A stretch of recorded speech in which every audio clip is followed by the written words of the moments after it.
Normally जो systems हमने पढ़े हैं अब तक, उनमें क्या है कि डीएम को हम लगभग सभी केसेस में ज़ीरो ले लेते हैं कि मास वेरी नहीं कर रहा है। अब हम एक ऐसा केस पढ़ेंगे जिसमें मास वेरी कर रहा है, तब हम निकालेंगे उस सिस्टम की वेलोसिटी। ठीक है, सबसे पहले हम एक ग्रेविटी और फ्रिक्शन को इसमें इग्नोर करेंगे। ठीक है, तो कोई एक रॉकेट है, अगर रॉकेट लॉन्च होती है तो उसमें जो फ्यूल है वो बर्न होता है, उसकी वजह से गैसेस निकलती हैं और वो अपोजिट डायरेक्शन में निकलती है, उसकी वजह से उसकी रॉकेट की वेलोसिटी अब उसके अपवर्ड डायरेक्शन में होती है। ठीक है, तो सिस्टम ये है अपना। उसमें हम मान लेते हैं कि जो रॉकेट जब रेस्ट पे थी तो उसका इनिशियल मास था m0। ठीक है, और उसकी इनिशियल वेलोसिटी v0। उसके बाद हम मान लेते हैं कि किसी टाइम टी पे जब वो रॉकेट लॉन्च हुई, उसके बाद किसी भी टाइम मोमेंट पे अगर हम चेक करते हैं तो उसका मास मान लेते हैं m और वेलोसिटी मान लेते हैं v। ठीक है, फिर डेल्टा टी मतलब थोड़े से टाइम इंटरवल के बाद उसका मास डिक्रीज़ होगा। क्यों डिक्रीज़ होगा? क्योंकि उसमें जो फ्यूल था वो बर्न हो गया। ठीक है, तो मान लेते हैं कि उसका मास में जो चेंज आया वो dm है, तो उसका मास कितना रह गया m माइनस dm। इसी तरह से अगर वो उसमें मास डिक्रीज़ हुआ है तो वेलोसिटी इंक्रीज़ होगी। ठीक है, ऑब्वियसली। तो मान लेते हैं कि उसकी जो वेलोसिटी में इंक्रीज़ हुआ वो है dv, तो टोटल वेलोसिटी कितनी होगी v प्लस dv। ठीक है, और vg हम मान लेते हैं कि जो उसमें से गैसेस निकल रही हैं अपोजिट डायरेक्शन में, वो उनकी वेलोसिटी है vg।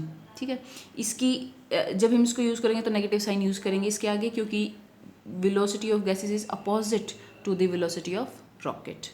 ठीक है, अच्छा नेक्स्ट अब आते हैं कि इस सिस्टम की वेलोसिटी क्या होगी। किसी भी मूवमेंट पे अगर हमें रॉकेट की वेलोसिटी निकालनी हो तो वो कैसे निकालेंगे?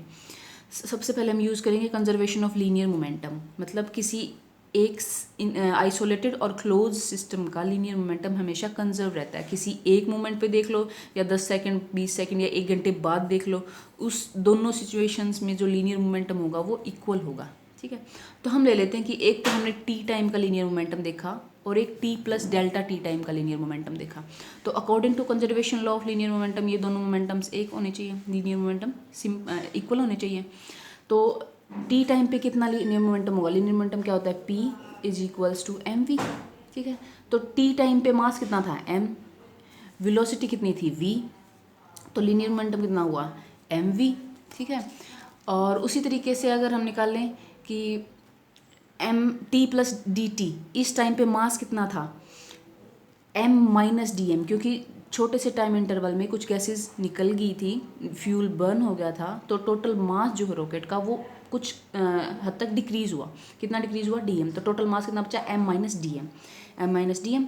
और वेलोसिटी कितनी हुई थी? इंक्रीज़ हुई थी वेलोसिटी, क्योंकि वो थोड़ी हैवी थी पहले लेकिन वो लाइट होगी तो उसकी वजह से वेलोसिटी इंक्रीज़ होगी।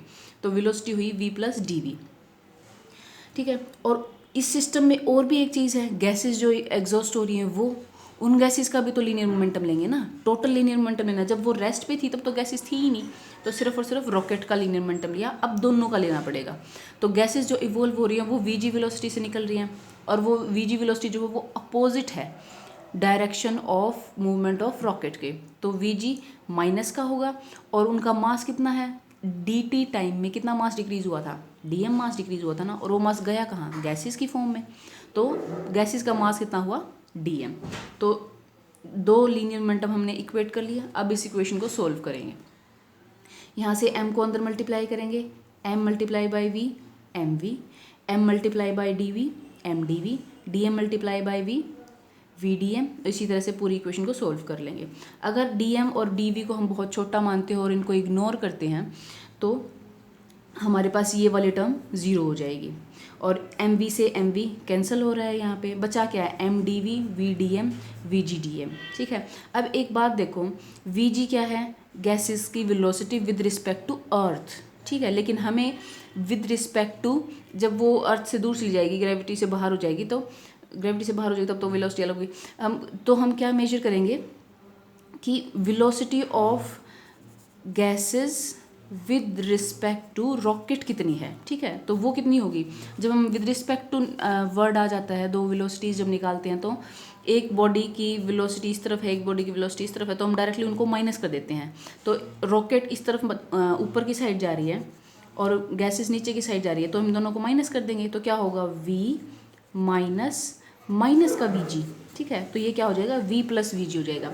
तो रॉकेट की जो गैसेस इवोल्व हो रही है उनकी वेलोसिटी क्या है, u, और वो अपोजिट डायरेक्शन में है तो वो है -u with respect to rocket itself. तो from equation 1 and from equation 2 यहाँ पे ये पुट करेंगे तो ये हमारे पास ये टर्म्स बचेंगी, सिर्फ ये वाली जीरो हो जाएगी, ये दोनों कैंसिल हो जाएगी, ये 3 टर्म्स बचेंगी।